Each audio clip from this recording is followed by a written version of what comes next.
사람들은 왜 멀쩡한 핸드폰을 바꿀까? 하고 막 읽어봐요. 왜 바꾸지? 나는 왜 바꿀까? 다른 사람들은 왜 바꿀까? 읽으면 안녕하세요. 서울대학교 의과대학 법의학교실의 유성호입니다. 오늘은 토마스 힐란드 에릭센의 신간, 만약 우리가 천국에 산다면 행복할 수 있을까? 라는 책을 소개시켜 드리려고 합니다. 뭐 잘 아시겠지만 제가 이 토마스 힐란드 에릭센의 책을 한번 소개시켜 드린 적이 있었고요.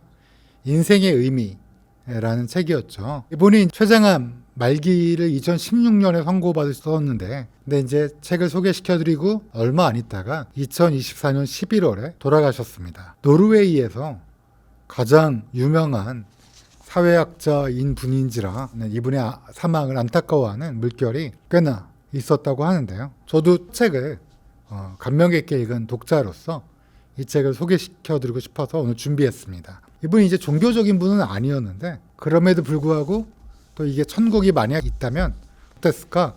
뭐 이런 것들을 좀 고민하고 여러 가지 관점에서 책을 지어서 좀 흥미롭게 읽었습니다. 이 책은 굉장히 두꺼워요. 420페이지가 넘습니다. 독서력이 좀 되시는 분들이 좋아하실 만한 책입니다. 또 어떤 분들한테 또 추천드리고 싶냐면 내가 잘 살고 있나? 아니면 나는 왜 이렇게 잘 못 살고 있나? 또 어떻게 하면 행복할 수 있을까? 하고 다른 사람한테 물어보시는 분들 또는 유튜브를 통해서 이거에 해답을 얻으려고 하는 분들에게 이 책을 추천하고 싶은데요. 왜 그러냐? 이 책은 되게 여러 가지 주제에 대해서 폭넓고 과학적이고 철학적인 시선을 제공합니다. 물건을 사면 행복할 줄 알았는데 또는 이걸 이룩하면 행복할 줄 알았는데 왜 막상 해보고 나니까 또는 막상 이걸 사고 보니까 그냥 기분이 별로고 행복하지 않을까? 잠깐 좋았었는데 왜 그럴까 하고 궁금하잖아요. 제가 인생에서 가장 기뻤던 적은 대학에 합격했을 때 아주 많지는 않은데 교수가 됐을 때도 기뻤습니다. 아들을 낳았을 때, 아이를 낳았을 때, 아이가 대학에 합격했을 때 꽤 오래전 일이지만 그럴 때 행복했는데 막상 또 시간이 지나면 대학도 꼭 붙었으면 하는 대학에 붙었는데 기분이 좋았는데 그런 거를 이제 뽕에 찬다고 그러죠 요즘에는. 그게 한 몇 개월 가다가 그 다음부터 뭐 그게 그거지 하고 이렇게 생각하게 되죠. 여러분도 그러시죠? 그런 게 있을 때 서로 막 물어보잖아요. 너도 뭐 기분 좋았는데 지금 어떠냐고. 그럴 때 이 책을 펼쳐서 전 세계 여러 나라의 여러 가지 그 예를 들어주고 또 유명 철학자들의 사례 또는 오래된 생각들을 얘기해줘서 꽤나 읽는 재미가 있습니다.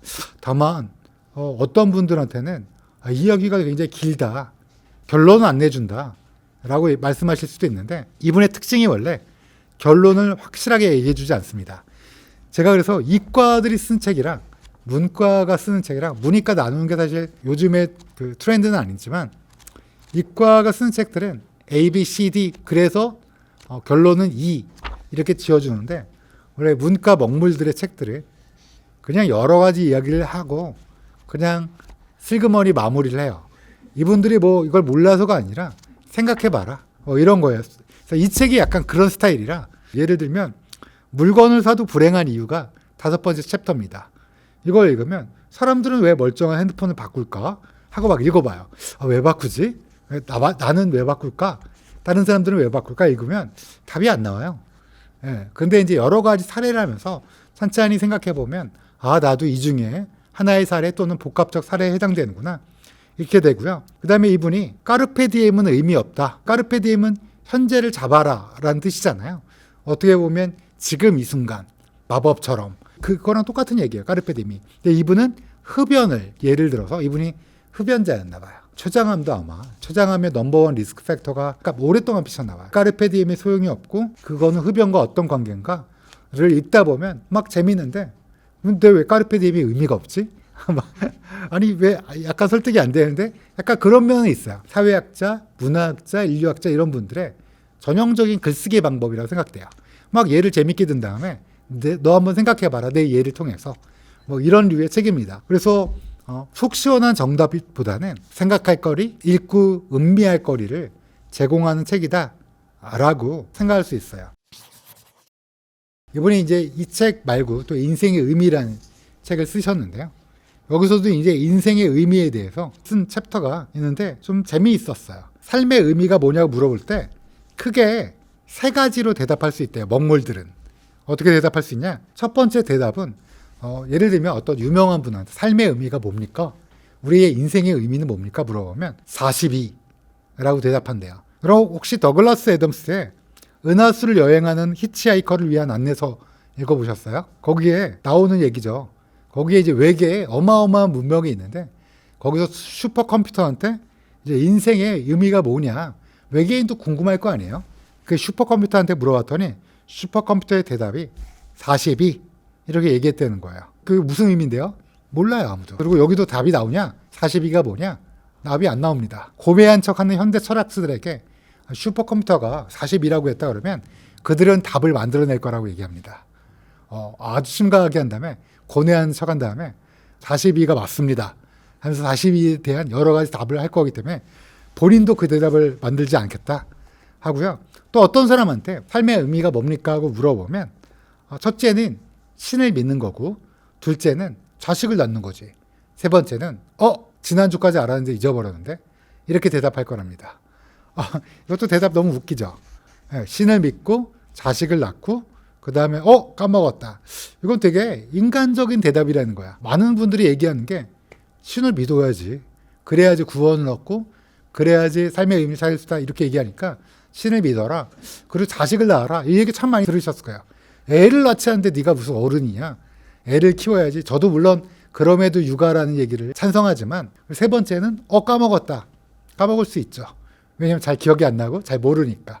이게 인간적인 답이고 세 번째 먹물은 원래 삶의 의미란 없어. 그냥 우리는 그렇게 프로그래밍 된 거야. 존재하지 않는 삶의 의미를 끊임없이 추구하도록 우리 인간은 프로그래머화 돼 있다. 라고 주장하는 또 철학자들이 있다고 얘기해요. 결론적으로 말씀드리면 이 세 가지 답 모두 어떻게 생각하세요? 어떻게 생각하십니까? 맞다고 생각해요? 우리나라에서 나온 전작인 삶의 의미라는 책에서도 말씀했지만 사실 삶의 의미는 각자마다 다 다르고 어떤 한순간 예를 들면 애를 낳는 거, 집을 사는 거, 한강변 아파트를 사는 거 뭐 이렇게 규정 지을 수는 절대 없다는 거야. 어떤 일을 이루고 또 어떤 일을 하면서 그 과정에서 느낄 수 있는 거고 전혀 예상하지 못한 곳에서 느낄 수 있기 때문에 어떤 사람이 40이다 또는 어떤 사람이 애를 낳아야지 또 어떤 사람은 그런 거 없어 이렇게 얘기하는 거가 다 사실은 정답이 아닐 수도 있다라고 말을 해요. 이 이야기를 사실 제가 아주 후려쳐서 지금 여러분한테 간단히 요약해서 말씀드렸는데 쭉 읽다 보면 재밌습니다. 또 이 책에서는 이거 이외에도 굉장히 더 많은 이야기를 담고 있어요. 예를 들어 또 하나 더 소개시켜드리고 싶은 거는 저도 그렇게 생각하는데 저 때보다 지금 젊은 분들이 훨씬 많이 경험해요. 이 책에서는 17배 더 많이 경험한다고 얘기해요. 제가 지금 50대 중반인데요. 지금 20대 초중반이 제가 그 나이 때보다 훨씬 더 많은 경험을 했고요. 훨씬 더 많이 노력했을 거라 생각해요. 개인적으로는. 근데 그럼에도 불구하고 힘들어요. 그래서 이 챕터의 제목이 당신이 노력할수록 불행한 이유예요. 너무 슬퍼갖고 이걸 소개할까 말까 하다가 이렇게 많이 경험이 있고 주어진 게 더 많은데 왜 더 불행하냐? 되게 여러 가지 방면에 설명하는데 다 말씀드리면 여러분 이 책을 안 읽을 수도 있어서 일단 선택이란 저주가 있습니다. 우리한테는 선택이 굉장히 많아졌어요.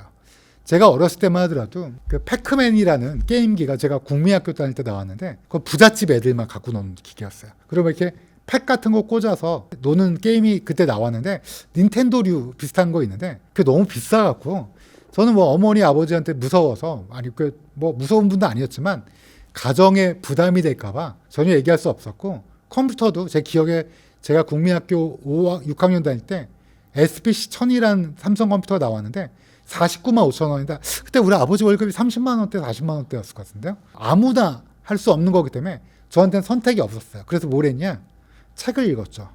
왜냐면 책은 쌌고 그 다음에 그때는 책을 빌려주는 곳도 많았고 그래서 선택이 별로 없기 때문에 책을 읽었는데 제가 우리 아이를 키워봤잖아요. 저희 아이는 2001년생인데 이제 저도 제 어렸을 때 경험에 비추어서 책을 읽으면 좋겠다. 책보다 즐거운 게 너무 많은 거예요. 피파 게임, 축구 게임도 너무 재밌고 친구랑 나가서 놀 때 다양한 게 있고 프로그램도 많고 훨씬 더 저희보다 풍족한 세대인데 선택이 많아요. 그래서 좋은 거 아니냐? 선택이 많은 대신 불행도 쌓이는 거야. 선택에 할 게 너무 많다 보니까 선택의 저주라는 거고요. 또 예전에는 몇 가지 재능만 있어도 그 재능이 주변 사람들에게 빛을 발할 수 있는 가능성이 있었는데, 수학 같은 것도 옛날에는 학원이 없었어요. 수학을 누가 잘하냐? 그냥 앉아서 열심히 하는 애가 잘했어요. 마음 굳게 먹고 이제부터 어머니 그만 속삭여야겠다. 그래서 앉아서 조금이라도 열심히 하면, 왜냐면 다 노니까. 근데 요즘은 현우진, 정승재, 누구나 다 공부 열심히 하고요.